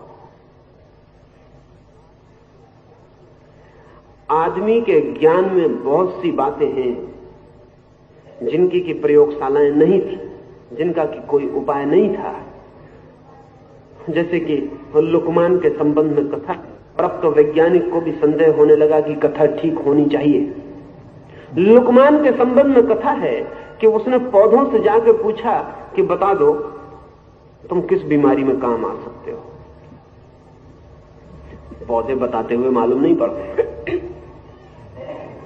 लेकिन दूसरी बात भी मुश्किल मालूम पड़ती है कि लाखों पौधों के संबंध में लुकमान ने जो खबर दी है वो इतनी सही है कि या तो लुकमान की उम्र लाखों साल रही हो और लुकमान के पास आज से भी ज्यादा विकसित फार्मेसी की प्रयोगशालाएं रही हो, तब वो जांच कर पाए कि कौन सा पौधा किस बीमारी में काम आता है। लेकिन लुकमान की उम्र लाखों साल नहीं और लुकमान के पास कोई प्रयोगशाला की खबर नहीं है। लुकमान तो अपना झोला लिए जंगलों में घूम रहा है और पौधों से पूछ रहा है, पौधे बता सकेंगे? मेरी अपनी समझ और है, पौधे तो नहीं बता सकते, लेकिन शुभ आत्माएं पौधों के संबंध में खबर दे सकती हैं। बीच में मीडिएटर कोई आत्मा काम कर रही है जो पौधों के बाबत खबर दे सकती है कि ये पौधा इस काम में आ जाएगा। अभी बड़े मजे की बात है, जैसे कि हमारे मुल्क में आयुर्वेद की सारी खोज बहुत गहरे में, प्रयोगात्मक नहीं है, बहुत गहरे में देवताओं के द्वारा दी गई सूचनाओं पर निर्भर है। इसलिए आयुर्वेद की कोई दवा आज भी प्रयोगशाला में सिद्ध होती है कि ठीक है, लेकिन हमारे पास कभी कोई बड़ी प्रयोगशाला नहीं थी जिसमें हमने उसको सिद्ध किया हो। सर्पगंधा है, अब आज हमको पता चला कि वो सच में ही सुश्रुत से लेकर अब तक सर्पगंधा के लिए जो ख्याल था वो ठीक साबित हुआ। लेकिन अब पश्चिम में सर्पेंटिना सर्पगंधा का रूप है वो, अब वो भारी उपयोग की चीज हो गई, पागलों के इलाज के लिए अनिवार्य चीज हो गई। लेकिन ये सर्पगंधा का पता कैसे चला होगा? क्योंकि आज तो पश्चिम के पास प्रयोगशाला है जिसमें सर्पगंधा की केमिकल एनालिसिस हो सकती है, लेकिन हमारे पास ऐसी कोई प्रयोगशाला थी, इसकी खबर नहीं मिलती। ये सर्पगंधा की खबर आमंत्रित आत्माओं से मिली हुई खबर है, और बहुत देर नहीं है कि हमें आमंत्रित आत्माओं के उपयोग फिर खोजने पड़ेंगे। इसलिए आज जब आप वेद को पढ़ें तो कपोल कल्पना हो जाती है, झूठ मालूम पड़ता है कि क्या बातचीत कर रहे हैं ये। इंद्र आओ, वरुण आओ, फला आओ, ठिकाना, और इस तरह बात कर रहे हैं कि जैसे सच में आ रहे हो, और फिर इंद्र को भेंट भी कर रहे हैं, इंद्र से प्रार्थना भी कर रहे हैं। और इतने बड़ी वेद में कहीं भी एक जगह कोई ऐसी बात नहीं मालूम पड़ती कि कोई एक भी आदमी शक कर रहा हो कि क्या पागलपन की बात कर रहे हो, किससे बात कर रहे हो। देवता वेद के समय में बिल्कुल जमीन पर चलते हुए मालूम पड़ते हैं। निमंत्रण की विधि थी, सब हवन यज्ञ, बहुत गहरे में निमंत्रण की विधियां, इनविटेशन से, इनवोकेशन से। उसकी बात तो कहीं आगे होगी तो बात कर लेंगे। लेकिन ये जो आपने पूछा, सूक्ष्म शरीर ही स्थूल शरीर से मुक्त रहकर प्रेत और देव दिखाई पड़ता है। अथ चैनम नित्यजातम नित्यं वा मन्यसे मृतम् तथापि त्वं महाबाहो नैनं शोचितुम् अर्हसि। यदि यह मान लो कि आत्मा सदा उत्पन्न होता है और मरता है, तो भी हे महाबाहो तुम्हें शोक नहीं करना चाहिए। कृष्ण का ये वचन बहुत अद्भुत है। ये कृष्ण अपनी तरफ से नहीं बोलते, ये अर्जुन की मजबूरी देखकर कहते हैं। कृष्ण कहते हैं, लेकिन तुम कैसे समझ पाओगे कि आत्मा अमर है? तुम कैसे जान पाओगे इस क्षण में कि आत्मा अमर है? छोड़ो, तुम यही मान लो जैसा कि तुम्हें मानना सुगम होगा कि आत्मा मर जाती है, सब समाप्त हो जाता है। लेकिन महाबाहो, कृष्ण कहते हैं अर्जुन से, अगर ऐसा ही तुम मानते हो तब भी मृत्यु के लिए सोच करना व्यर्थ हो जाता है। जो मिट ही जाता है उसको मिटाने में इतनी चिंता क्या है? जो मिट ही जाएगा। तुम नहीं मिटाओगे तो भी मिट जाएगा, उसके मिटाने में इतने परेशान क्यों हो? और जो मिट ही जाता है उसमें हिंसा कैसी? एक यंत्र को तोड़ते वक्त तो हम नहीं कहते कि हिंसा हो गई, एक घड़ी को फोड़ दे पत्थर पे पटकते तो नहीं कहते हिंसा हो गई, तो हम नहीं कहते कि बड़ा पाप हो गया। क्यों? क्योंकि कुछ भी तो नहीं था घड़ी में जो न मिटने वाला हो। तो कृष्ण कहते हैं जो मिट ही जाने वाले यंत्र की भांति हैं, जिनमें कोई अजर अमर तत्व ही नहीं है, तो मिटा दो इन यंत्रों को, हर्ज क्या है? फिर चिंतित क्यों होते हो? और कल तुम भी मिट जाओगे तो किस पे लगेगा पाप? कौन होगा भागीदार पाप का? कौन भोगेगा? कौन किसी यात्रा पर तुम जा रहे हो जहां कि इनको मारने का जुम्मा और रिस्पॉन्सिबिलिटी तुम्हारी होने को है? तुम भी नहीं बचोगे, ये भी मर जाएंगे, तुम भी मर जाओगे। डस्ट अनटू डस्ट, धूल धूल में गिर जाएगी। तो चिंता क्या करते हो? लेकिन ध्यान रहे, ये कृष्ण अपनी तरफ से नहीं बोलते। कृष्ण इतनी बात कह के अर्जुन की आंखों में देखते होंगे, कुछ परिणाम नहीं होता है। परिणाम आसान भी नहीं। आपकी आंखों में देखूं तो जानता हूं कि नहीं होता है। आत्मा अमर है, सुनने से नहीं होता है कुछ। देखा होगा कृष्ण ने कि वो अर्जुन वैसा ही निढाल बैठा है, ये बातें उसके सिर पर से गुजर जाती हैं, सुनता है कि आत्मा अमर है, लेकिन उसकी चिंता में कोई अंतर नहीं पड़ता। तो कृष्ण ये वचन मजबूरी में अर्जुन की तरफ से बोलते हैं। वो कहते हैं छोड़ो, मुझे छोड़ो, मैं जो कहता हूं उसे जाने दो, फिर ऐसा ही मान लो, तुम जो कहते हो वही ठीक है। लेकिन ध्यान रहे, वो कहते हैं ऐसा ही मान लो, लेट अस सपोज, कहते हैं ऐसा ही स्वीकार कर लेते हैं, तुम जो कहते हो वही मान लेते हैं कि आत्मा मर जाती है। तो फिर तुम चिंता कैसे कर रहे हो? फिर चिंता का कोई भी कारण नहीं। फिर धूल धूल में गिर जाएगी, मिट्टी मिट्टी में मिल जाएगी, पानी पानी में खो जाएगा, आग आग में लीन हो जाएगी, आकाश आकाश में तिरोहित हो जाएगा। फिर चिंता कैसी? ये अर्जुन के ही तर्क से, अर्जुन की ही ओर से कृष्ण कोशिश करते हैं। ये कृष्ण का वक्तव्य बताता है कि अर्जुन को देखकर कैसी निराशा उन्हें न हुई होगी। ये वक्तव्य बहुत मजबूरी में दिया हुआ वक्तव्य है। ये वक्तव्य खबर देता है कि अर्जुन बैठा सुनता रहा होगा, फिर भी उसके प्रश्न में वही, उसकी आंखों में वही प्रश्न रहे होंगे, वही चिंता रही होगी, वही उदासी रही होगी। सुन लिया होगा उसने और कुछ भी नहीं सुना होगा। इस वक्त जीसस का मुझे स्मरण आता। जीसस ने कहा है, कान है तुम्हारे पास लेकिन तुम सुनते कहां? आंख है तुम्हारे पास लेकिन तुम देखते कहां? कृष्ण को ऐसा ही लगा होगा, नहीं सुन रहा है, नहीं सुन रहा है, नहीं समझ रहा है। बात भी सुनने और समझने से आने वाली कहां है? कसूर भी उसका क्या है? बात अस्तित्वगत है, बात अनुभूतिगत है, मात्र सुनने से कैसे समझ में आ जाएगी? नहीं, अभी कृष्ण को और मेहनत लेनी पड़ेगी, और द्वारों से दरवाजे उसके खटखटाने पड़ेंगे। अभी तक वे जो कह रहे थे पर्वत के शिखर से कह रहे थे, अब वे अंधेरी गली का तर्क ही अंधेरी गली के लिए उपयोग कर रहे हैं।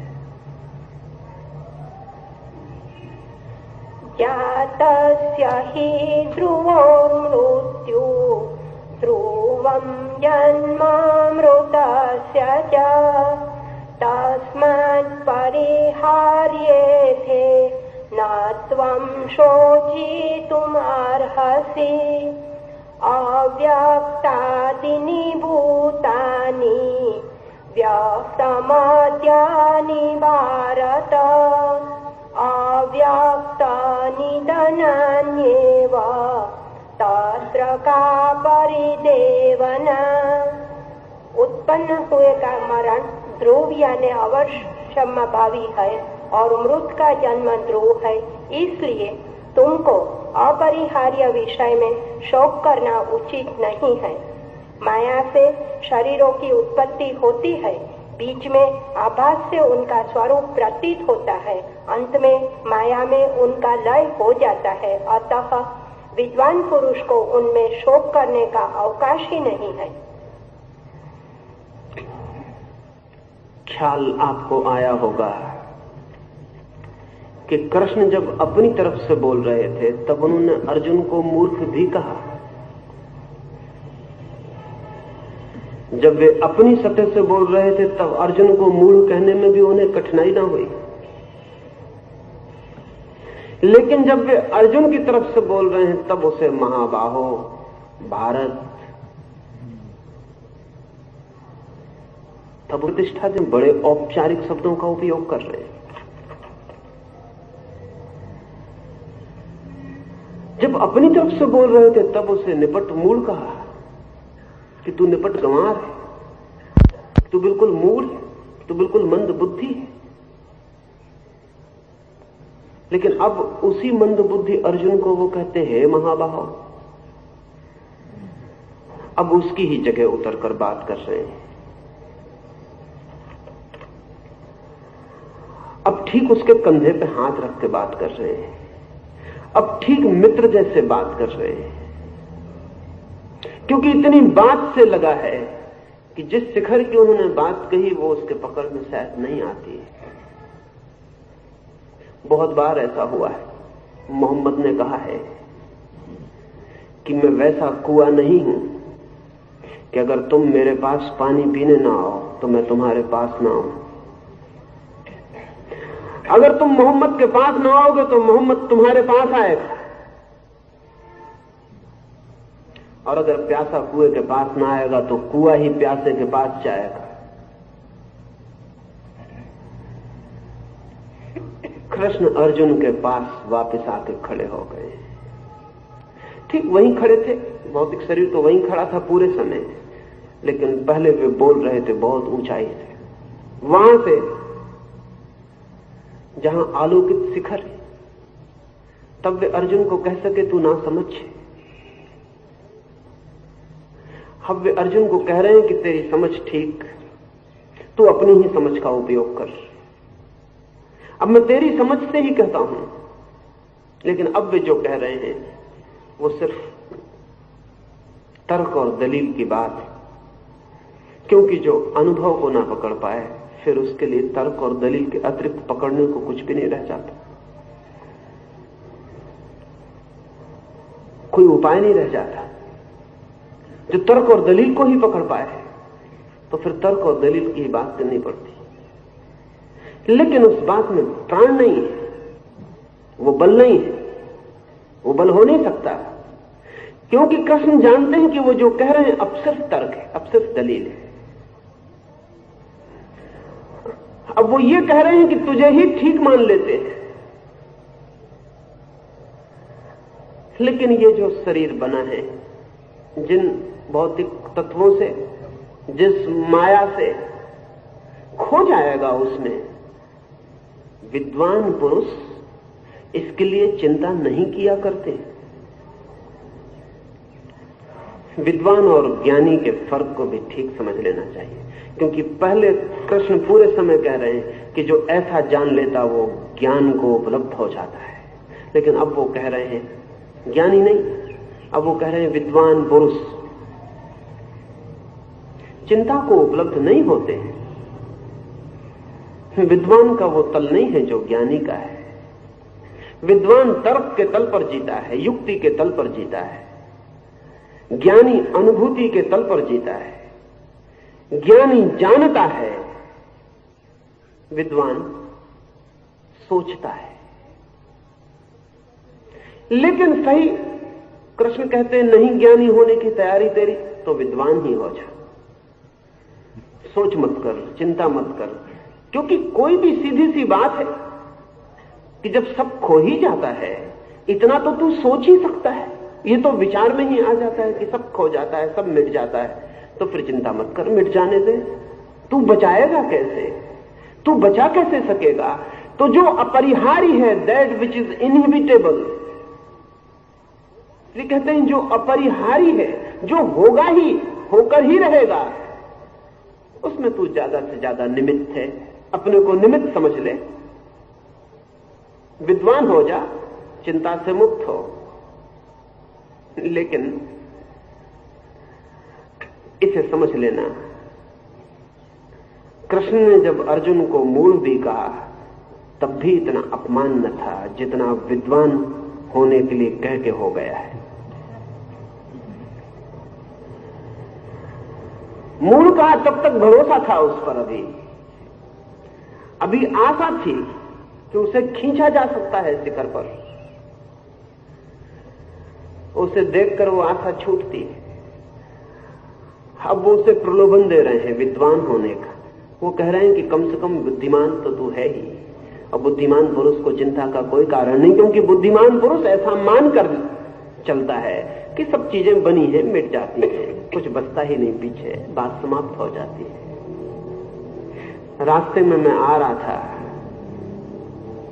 तो मेरे जो सारथी थे यहां लाने वाले, वो कहने लगे कि कृष्ण बड़ा अपमान करते हैं अर्जुन का, कभी मूर्ख कहते, कभी नपुंसक कह देते उसे, ये बात ठीक नहीं है। अब वे बड़ा सम्मान कर रहे हैं। वो कह रहे हैं, हे महाबाहो, हे भारत, विद्वान पुरुष शोक से मुक्त हो जाते, तू भी विद्वान है। लेकिन मैं आपसे कहता हूं, अपमान अब हो रहा। जब उसे मूढ़ कहा था तो बड़ी आशा से कहा था कि शायद ये चिंगारी, शायद ये चोट, वो ठीक शॉक ट्रीटमेंट था, वो बेकार चला गया। वो ठीक शॉक ट्रीटमेंट था, बड़ा धक्का था। अर्जुन को काफी क्रोध चढ़ा देते हो, लेकिन उसको क्रोध भी नहीं चढ़ा, उसे सुनाई ही नहीं पड़ा वो क्या कह रहे हैं, वो अपनी ही रटे चला जाता है। तब वे अब ये बिल्कुल निराश हालत में कृष्ण कह रहे हैं। ऐसे बहुत उतार चढ़ाव गीता में चलेंगे। कभी आशा बनती है कृष्ण को तो ऊंची बात करते हैं, कभी निराशा आ जाती तो फिर नीचे उतर आते हैं। इसलिए कृष्ण भी इसमें जो बहुत सी बातें कहते हैं वो एक ही तल पर कही गई नहीं है। कृष्ण भी चेतना के बहुत से सोपानों पर बात करते हैं, कहीं से भी, लेकिन अथक चेष्टा करते हैं कि अर्जुन कहीं से भी उस यात्रा पर निकल जाए जो अमृत और प्रकाश को उसके अनुभव में ला दे।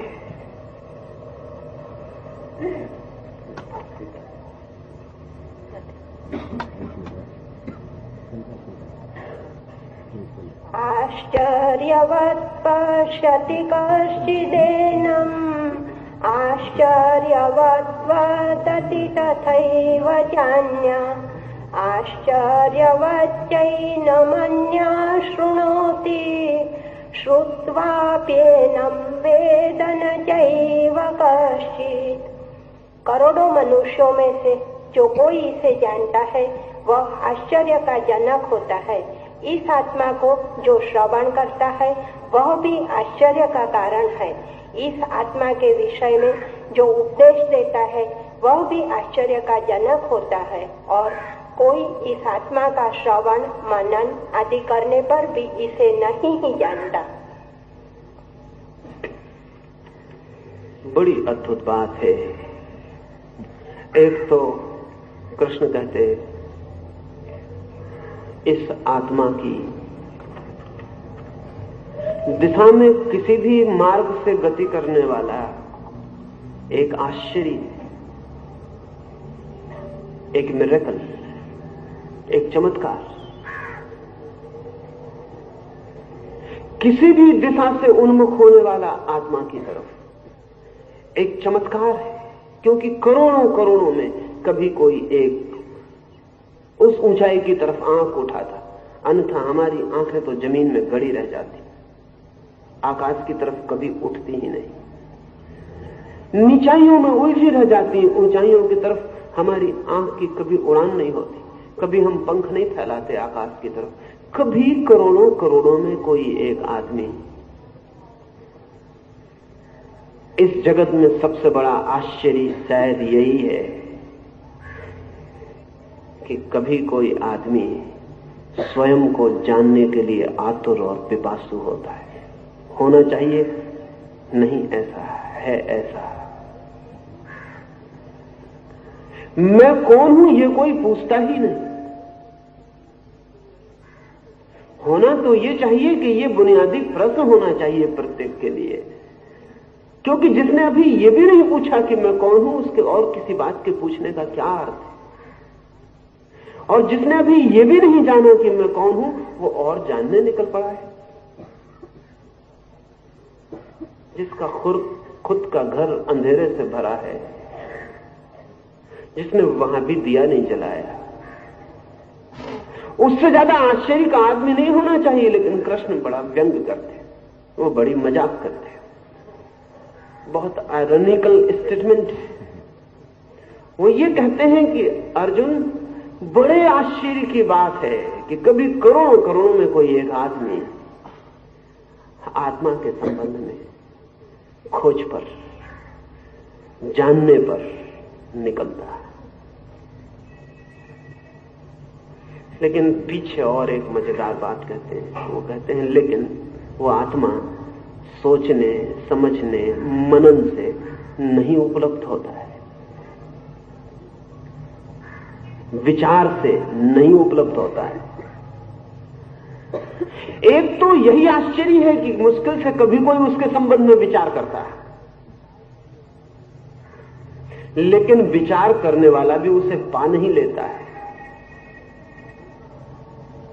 पाता तो उसे वही है जो विचार करते करते विचार का भी अतिक्रमण कर जाता है, जो विचार करते करते वहां पहुंच जाता है जहां विचार कह देता है कि बस अब आगे मेरी गति नहीं। एक तो करोड़ों में कभी कोई विचार शुरू करता है, और फिर उन करोड़ों में जो विचार करते हैं कभी कोई एक विचार की सीमा के आगे जाता है,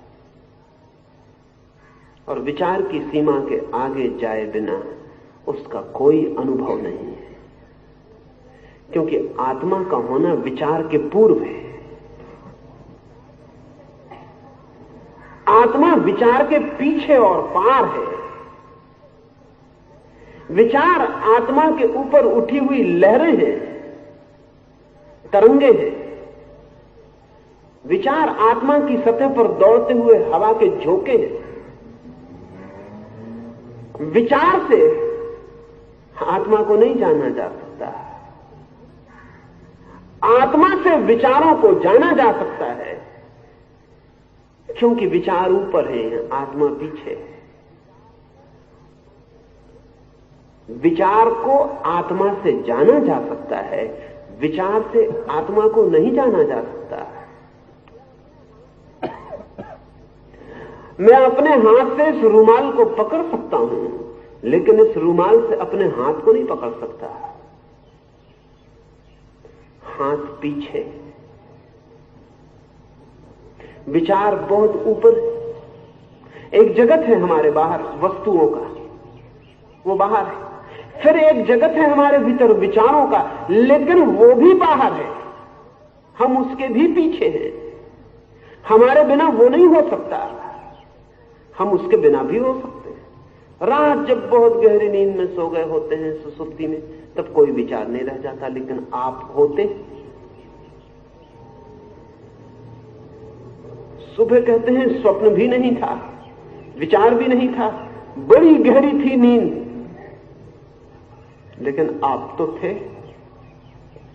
विचार के बिना आप हो सकते हैं, लेकिन कभी आपका विचार आपके बिना नहीं हो सकता।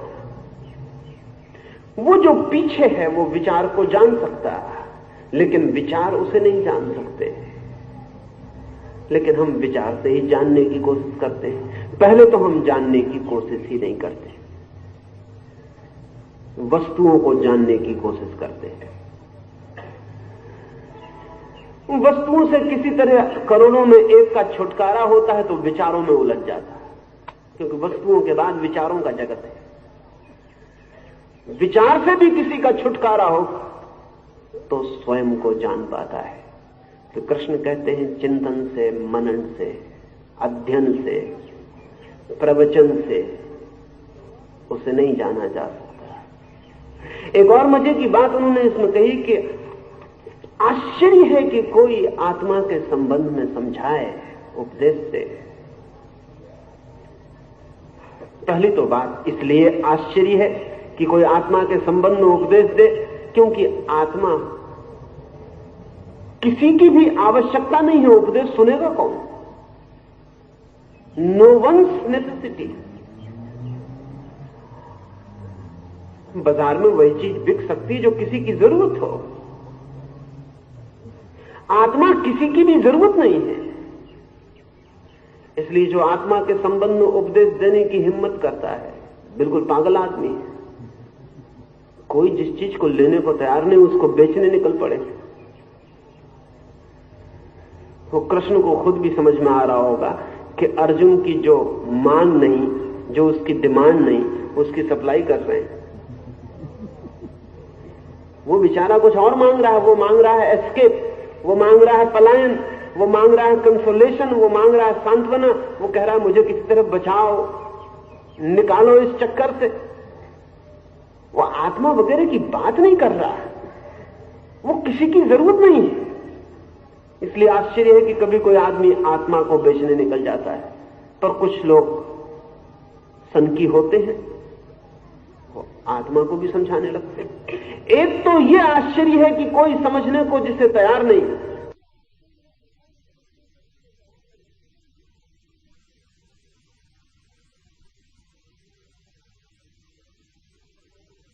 उनसे पूछा कि मैं तुमसे ये पूछना चाहता हूं कि चर्चों में जब तुम बोलते हो तो लोग सिर्फ उबे हुए मालूम पड़ते हैं, बोर्ड मालूम पड़ते हैं, अधिक तो सोए मालूम पड़ते हैं, कोई रस लेता नहीं मालूम पड़ता, और लोग बार बार घड़ी देखते मालूम पड़ते हैं। कारण क्या है? उत्तर वो बिशप नहीं दे सके जो इकट्ठे थे। तब जिसने पूछा था उस फकीर ने खुद ही कहा कि मैं समझता हूं कि कारण यह है कि तुम उन प्रश्नों के उत्तर दे रहे हो जो कोई पूछता ही नहीं, जो किसी के प्रश्न ही नहीं। तो पहला तो आश्चर्य की कोई आत्मा को समझाने निकलने की हिम्मत करे, करेजियत से मामला है कोई आत्मा की। और दूसरा इस कारण भी आश्चर्य है कि आत्मा ऐसा तत्व है जो समझाया नहीं जा सकता। कोई उपाय जिसे समझाने का नहीं। इसलिए कृष्ण या कबीर या बुद्ध या मोहम्मद या नानक, इनकी तकलीफ, इनकी उलझन बड़ी गहरी है। कुछ इन्होंने जाना है जो ये चाहेंगे कि सबको जना दें, जो ये चाहेंगे कि जो इन्हें मिला है वो सबको मिल जाए, जो आनंद की वर्षा और जो अमृत का सागर इनमें उतर आया, सब में उतर आया। लेकिन समझाने की विचार जाना नहीं, उसे विचार से कहेंगे कैसे? और जिसे शब्द छोड़ के जाना उसे शब्द से प्रकट कैसे करेंगे? तो आश्चर्य इसलिए भी है कि वो कहा नहीं जा सकता, फिर भी कहना ही पड़ेगा, फिर भी कहना ही पड़ा है। इसलिए एक और एब्सर्ड, बिल्कुल असंगत सी दुनिया में घटना घटी कि बुद्ध कहते हैं कहा नहीं जा सकता, और जितना बुद्ध बोलते हैं उतना कोई आदमी नहीं बोलता। और कृष्ण कहते हैं समझाया नहीं जा सकता, और समझाए चले जा रहे हैं। और महावीर कहते हैं वाणी के बाहर, शब्द के बाहर। लेकिन ये भी तो वाणी से और शब्द से ही कहना पड़ता है। विटगेन्स्टीन ने that which can not be said must not be said, जो नहीं कहा जा सकता वो नहीं ही कहना चाहिए। लेकिन विटगेन्स्टीन की बात अगर कृष्ण, बुद्ध और महावीर मान लें तो ये दुनिया बहुत गरीब होती, ये बहुत दीन और दरिद्र होती। तो मैं तो कहना चाहूंगा that which can not be said must be said. जो नहीं कहा जा सकता उसे भी कहना ही चाहिए। नहीं कहा जा सकेगा ये पक्का है, लेकिन नहीं कह सकने की तकलीफ में भी कुछ संवेदित हो जाएगा, कुछ कम्युनिकेट हो जाएगा। नहीं कहा जा सकता, इस मुसीबत में भी कोई चीज शब्दों के बाहर हो जाएगी, उसी की चेष्टा चल रही है। संगीत वही नहीं है जो स्वरों में होता, संगीत वह भी है जो दो स्वरों के बीच के मौन में होता है। वही नहीं कहा जाता जो शब्दों में कहा जाता है, वह भी कहा जाता है जो दो शब्दों के बीच की साइलेंस में, शून्य में होता है। वही नहीं सुना जाता जो शब्द से सुना जाता है, वह भी सुना जा सकता है जो शब्द के बाहर इर्द गिर्द आसपास छूट जाता है। तो कृष्ण कह रहे हैं मिरेकल है, चमत्कार है। शेष सांझ बात करें।